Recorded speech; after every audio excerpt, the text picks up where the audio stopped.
And as a result, we have a society full of talented, brilliant, creative people that think they are not, because the very thing that they were good at school was not valued and sometimes stigmatized. Okay? So I ask Cllr Simon Morrall to move the motion of which he has given notice. Thank you, Lord Mayor. I rise to move the motion in my name, Cllr Simon Morrall, for Frankly Great Park Ward in South Birmingham. Lord Mayor, Albert Einstein once said that everybody is a genius, but if you judge a fish by its ability to climb a tree, it will spend the rest of its life believing that it was stupid. The human brain is a network of approximately 100 billion neurons. Different experiences create different neuroconnections, which create different emotions. Depending on which neurons get stimulated, certain connections get more efficient, whereas others become weaker. Psychologists call this neuroplasticity. Someone who trains to become a musician will create stronger neuroconnections that link the two hemispheres of the brain in order to become musically creative. Someone who trains to be an artist will create stronger neuroconnections in order to become artistically skilled. Virtually any sort of talent or skill can be created through training. In fact, whatever you are doing at any time, you are physically modifying your brain to become better at it. Emotional resilience works exactly the same way, and our belief systems have a profound impact on our body chemistry. When our ideas, talents, and thoughts are appreciated, dopamine activates the reward neurons, making us feel empowered. Self-esteem and self-belief are closely linked to the neurotransmitter serotonin. And when the lack of this takes on severe proportion, it often leads to depression, self-destructive behaviour, and at worst, suicide. Now, I know what you're thinking. What on earth has this got to do with education and skills? Well, as you know, I campaign a lot about mental health. And on the other side of that coin, I'm always talking about purpose. Many of our young boys don't have a purpose. They simply exist. And it feels like the mainstream establishment are completely out of touch on this topic.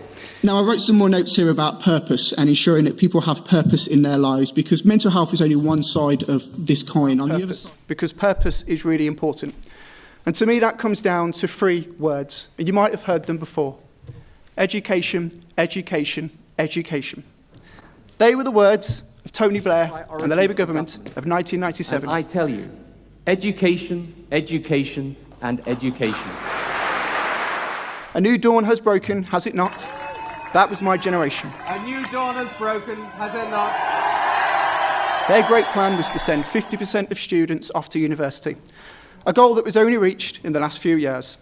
But what you're not told by the media is, according to the Higher Education Statistics Authority, is that 40% of graduates will go on to work in the public sector, while a third of them go on to non-professional roles.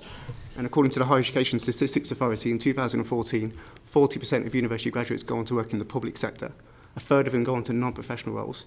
So, I mean, I kind of brand that as state nepotism. You know, it's no different than a rich kid in Sutton Coldfield going to work for his dad's company. You haven't really gone out into the marketplace and bartered your human capital, have you? You've just been filtered into the public sector.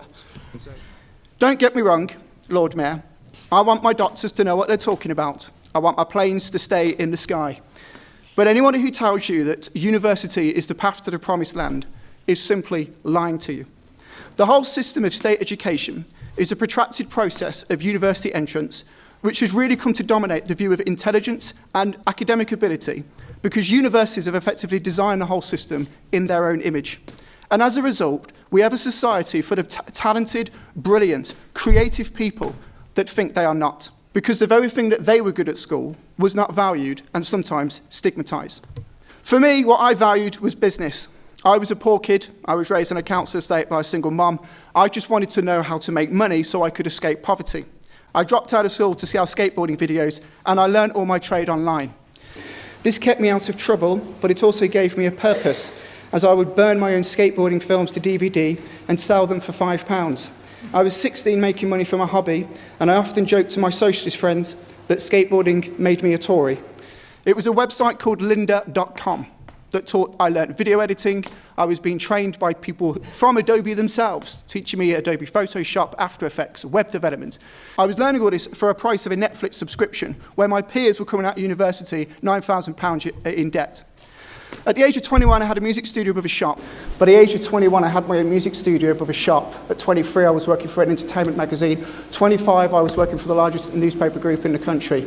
Now, I did all that on my own without any GCSEs, and yet how many kids are being told that if they don't get their GCSEs and they don't go to university, they're going to be a failure for the rest of their life? And that really, really angers me. And how many kids are being told that if you don't get your GCSEs, you're going to be a failure for the rest of your life?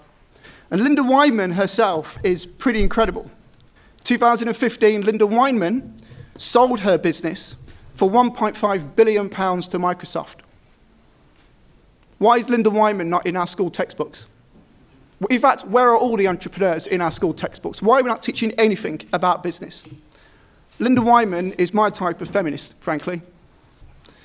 Our educational system is stuck in the 19th century, when it was invented to meet the needs of industrialism. That's why the school day is divided up in its rigid structures. It's why we teach people at the same age, which doesn't make any sense. Surely we should be teaching people at the same academic ability. And please don't think that I'm attacking teachers here. Teachers do a fantastic job, but they are simply pushing water uphill in a system that is redundant and outdated. The whole system was invented around the world. There were no public systems of education really before the 19th century. They all came into being to meet the needs of industrialism. So the hierarchy is rooted on two ideas. Number one, that the most useful subjects for work are at the top. So you were probably steered benignly away from things at school when you were a kid, things you liked, on the ground you would never get a job doing that. Is that right? Don't do music, you're not going to be a musician. Don't do art, you won't be an artist. Benign advice. Now, profoundly mistaken. What I also find really profound in society is people think that creativity and entrepreneurship are not the same thing. They are. If you're a creative individual, you should be an entrepreneur. The marketplace needs fresh ideas. It needs innovation. And if you don't have that, you create monopolies. And that creates the capitalist system that many people on the left try to criticize. This innovation is known in economics as creative destruction. And the irony was that term was coined by Karl Marx himself. 99.9% of all businesses are small to medium enterprises. How many people in the street know that fact? Not many. They probably just think we're run by a bunch of corporate overlords. And when I talk about this, the response you get is, oh, but business is not for everyone. How do you know? You've never even asked the question, because it is nowhere in our curriculum to find. And I've seen nobody on the green benches in Parliament who wants to raise this issue. And so I will end by simply saying, workers of the world, unite. You have nothing to lose but your chains. Life is not about finding yourself, it's about creating yourself. It doesn't matter where you come from, it matters where you go. And if you don't build your dream, somebody else will hire you to help you build theirs. Stand on your own 2 feet, be your own boss, be free, and as a city, let's be bold. Thank you, Lord Mayor. Thank you.